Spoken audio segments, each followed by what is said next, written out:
Okay, this is a brief demo video on how to use the TI84 to solve this binomial probability problem. We have two types of problems we're going to do. The first one is where you have an exact number of successes, and then on the other problem we're going to do where you have an at most or at least number of successes. So the first question says the hiking club plans to go camping in a state park. The probability of rain on any given day is 2/3. What's the probability that it will rain on exactly 4 of the 4 days that they are there? Okay, so you have to sort of think about the number of trials here being the number of days, right? Because on each day there would be a chance of it raining or not raining. So the n is going to be 4, and then the r value is 4 also, because they're telling us that we want to know we want to know the probability that it will rain, or the probability that we will have successes on 4 of the 4 days. So how do you get the p and the q value? Well, the p value here, the probability of a success, is 2/3, because that would indicate that it's raining. And then the failure rate or probability would be 1/3, because it's 1 minus p. So you have on any given day a 2/3 chance that it'll rain and a 1/3 chance that it will not rain. Now we could do our formula for this, but we came to this video so we could do it on the calculator. So let's do it. On the TI84, which I have over here on the left, I want you to hit the second key right here, and then I want you to press on the vars or variables button. See how the blue lettering above that button says dist? That stands for distribution. You're accessing the distribution menu. Okay, so you hit second vars, and you go to the distribution menu. And there's all kinds of distributions you can choose from here, and the one we're looking for is binomial, and you want the first one, okay? Because this is for exact. The other one has a C instead of a P, because we're looking for, in the second one, we're looking for cumulative probability for all different kinds of outcomes. And in the PDF, we're only looking for the exact. So the first one that says binompdf is going to be the one for exact. Okay, so let's write that down. Okay. Now, when you press this button, it's going to ask you for some information to input in, and this is actually really handy because it's going to plug it all into the formula for you and just do it all. So the number of trials is 4. The p value is just the number of successes, or the probability of a success. That's all they want, is the probability of success. They can figure out the probability of failure on their own. The p value is 2/3. You can enter this as a fraction or a decimal. And then the x value. Okay, so remember, not everything is always going to be in the same lingo, right? So the x value here is the same thing as the number of exact successes that you're looking for. So the x value in this example will also be 4. And then I press enter, enter again, and look how it filled in the function for me on the calculator. I'm just going to hit enter to solve this, and I get 0.1975308642, blah, blah, blah. Now they said round your answer to the nearest thousand. So my guess is that Delta Math doesn't want percent, they want a decimal.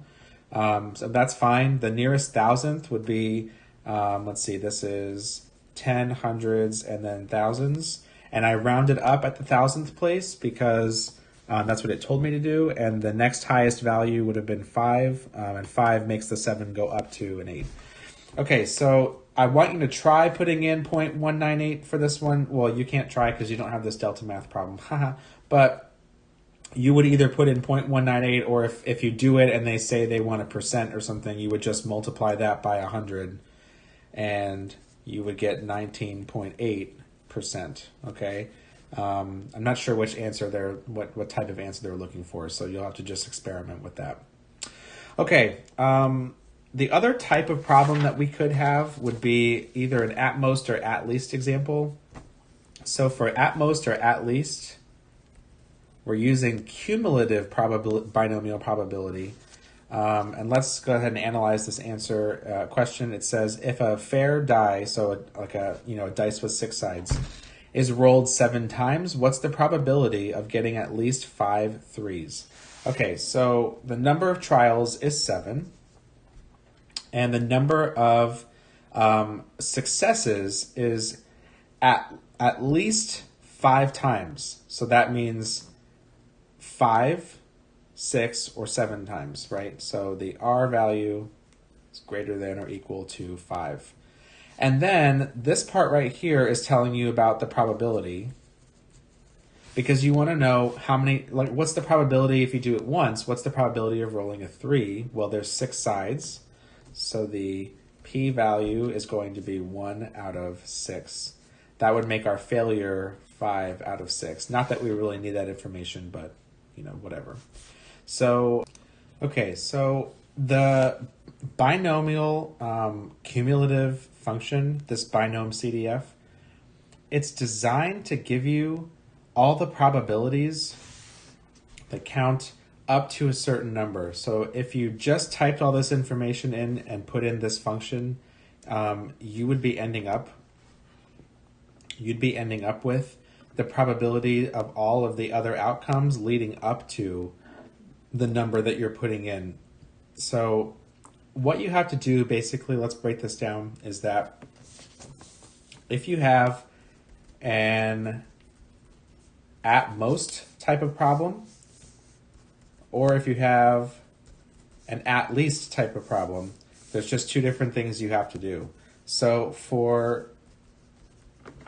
if the problem says at most, then you just use the function as is, okay?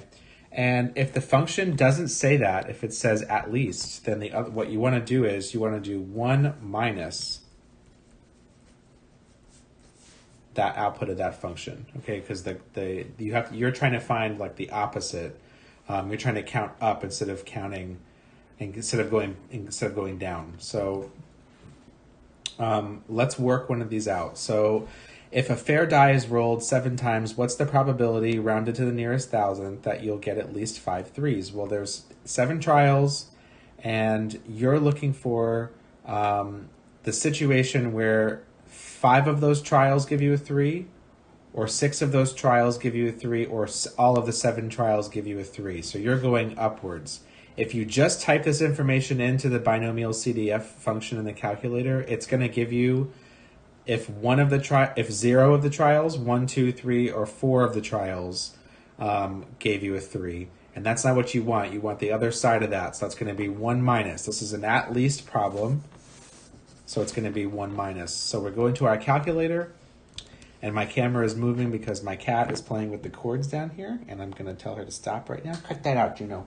Juno, stop it. You stop that. Okay. So we're going to do second vars. That's going to give us our distribution menu. We're going to roll down here till we see binomial cumulative function. That's this one, binomcdf. And we're going to put in our 7 trials with our probability of 1/6. And we want to know at least 5 of those times. Okay, the other type of situation you can have is where you have an at most or an at least type of problem. And so for this type of problem, you're going to use the cumulative feature in the calculator, the cumulative binomial probability function. And I'm going to tell you how to plug that in because it's different for both of them. By default, the cumulative binomial probability formula in the calculator is used for at most situations, okay? So the problem that I actually have here is an at most problem. So this will be a perfect example. And then you just have to do something a little different if it's an at least problem, and I'll tell you what that is. Okay, so a fair coin is tossed 5 times. What's the probability of getting getting at most 2 tails? So the number of trials here is going to be 5. And the successes is going to be 2. That's the value you're going to use for your R value. And then if we're talking about a coin, the probability of getting either side is 1/2. So the value of P is 1/2, okay? So you would go to your calculator. Let me just clear this. you want to go over to second vars, and that'll take you to the distribution menu. And you want to scroll down to binomial CDF, that's the cumulative one. Click on that. And then your trials is 5, your p-value is 1/2. You can enter that as a decimal if you want. And then your x value is the same as your r, so just like in the PDF function. And we're looking for at most 2. So there we go. And the result that we get is 0.5. So there is a 50% chance, or a 0.5 probability. So I don't know, again, what Delta Math is expecting, if they want a decimal or a percent, but there you go. Now, think about this problem, okay? This found out for us the probability that we got no tails, and the probability that we got 1 tail, and the probability that we got 2 tails, and it added them all together, okay? The flip side of that would be at least, okay? I lied, actually. At most, no, I didn't lie, that's right, at most is correct. Okay, the flip of that would be at least, which means you have to count up from that number. So if this was an at least problem, okay, that means that 2 out of the 5 trials got a tails, 3 out of the 5 got a tails, 4 out of the 5 got a tails, and 5 out of the 5 got a tails, and that's the difference between at least or at most. When you do an at least problem, you can still use the cumulative function in your calculator, but let me just roll my paper up here, and let's pretend that this was an at least problem, okay? If all this information is the same, okay, n is 5, the p-value is 1/2, and the r value is going to be changing, okay, and I'll tell you why. The at least is the complement of at most. So if you find the at most, you just need to subtract it from 1 to get what the at least would be, okay? So you also have to change the r value. So you take the at most r value and you take away 1, all right? So for example, if this was an at least problem and they're saying at least 2 tails, that means r is going to be 2 minus 1, which is 1. So your r value would be 1, and then your answer would be 1 minus that binomial CDF function in your calculator. So let's go and do that. So we're going to do 1 minus. You ready? So 1 minus. We're going to go second variable menu, distribution, go to binomial CDF. It still has all the information I put in from the last problem, but it's 5, 1/2, and instead of 2, it's 1.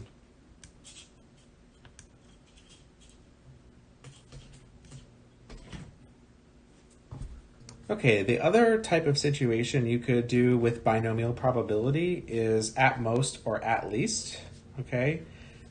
If you're doing an at most problem, it's pretty straightforward. You just find the information for n, r, and p, and plug it in. There's a function for it in the calculator I'm going to show you. And then the other way would be if you had an at least problem. And there's just like a little trick you have to do the same function, but find the at least scenario. So we're going to do both. This question says if a fair die is rolled 4 times, so that would mean a fair die with like 6 sides, 1 through 6. It's rolled 6 times. 4 times, what's the probability of getting at most 1, 3? Okay, so the number of trials here is 4 because you're rolling the dice 4 times. The probability for 3, if the result is 3, would be 1 out of 6. So the p-value here is 1 over 6. And then the r value we're looking at would be 1. The probability is at most 1 success, okay? So all you do is go over to your calculator, you go second vars, that'll take you to the distribution menu, and then you want to go down to where it says binomcdf function. This is the cumulative one that we're going to use, not the other one that we used for exactly, okay? So the number of trials is 4, the probability is 1 over 6, and the x value or the r value is 1. And so your probability comes out to 0.86, let's see, they said round to the nearest thousandth, so 868. That would be your result. Okay, that means 86% of, there's an 86%, there's a high probability, an 86% probability that if you roll a dice 4 times, you'll get a 3 only one of those times. And that makes sense, right? Because think about how often you roll dice, right? You're rolling the dice. How often do you keep getting the same result over and over again? Well, you know, that's if you're in Monopoly, it's like, you know, it's a lot. You probably get snake eyes a lot and then end up in jail. But besides the strange scenario of Monopoly, think about when you roll dice, like how many times are you really going to get a 3 over and over again, okay? So the other type of situation you can have is if you have an at least problem, and I can make any of these examples be an at least problem. All I have to do is change my terminology. But there's something special I have to do with 2 things, and that is first I have to do, so I'm gonna put at least here. If I made this into an at least problem, I would do all the same stuff except first I have to take my r value is 1 minus r. So whatever the problem says, right? Like this original problem said at most 1, so the r value was 1. The r value in an at least problem is going to be this number minus 1. Actually, I have this reversed, r minus 1. It's this number minus 1. So in this case, it's going to be 0. The number of trials is the same. I'm still rolling the dice 4 times, and the probability hasn't changed, so it's still 1/6. The only other difference is that when you actually go to plug it in the calculator, you actually need to do 1 minus the cumulative binomial probability function, okay? Because it's a complement. At least is the complement to at most, okay? That's the difference. So if you do 1 minus, then you'll get at least 1/3. Okay, that's what you're calculating here. So let's do that. We're going to do 1 minus, and then we're going to go to our second vars and go down to binomial CDF. We'll plug in all the same information except my x value or my r, x and r, are going to be, this is going to be 0 now. And hit enter, and I get 0.51. It says to round to the nearest thousand, so that would be 518, okay? So there's a 51% chance that I'll get at least 1/3. That's what this result is telling me, okay? So good luck in your statistics and probability calculations, and if you have any trouble with any of this, you know, feel free to jump into my office hours, and I can help you out. Now, you might be saying to yourself, well, Mr. D, what do I do because I don't actually own a graphing calculator? Well, that's fine. Don't worry, because I'm going to tell you exactly what to do. Whether you have an iPhone or an Android, there's a free graphing calculator app that can do this stat stuff for you, okay? I have to take the video off so I can screen record, but I'm going to go ahead and switch over that so I can show you now what that looks like. Okay, so this is how you can access a free binomial probability calculator online. I'm doing this on my phone so that because I'm assuming that's what you guys will be using. But you basically just go to your browser. You can do this on a desktop also, but you go to your browser and search for binomial probability calculator. And what you want here is the second result there that comes up from the University of Iowa. So you're going to open that up, and then I turn my phone sideways to hopefully see it better. But in the N field, you want to put the number of trials, and then in the X field, you want to put the number of successes that your question is giving you. In the P field, you want to plug in the probability of a success, and this does have to be a decimal. A fraction will not work. And then in the drop down, you just want to choose if this is a most, an at least, or an exact binomial probability problem. And then once you select that, it'll calculate for you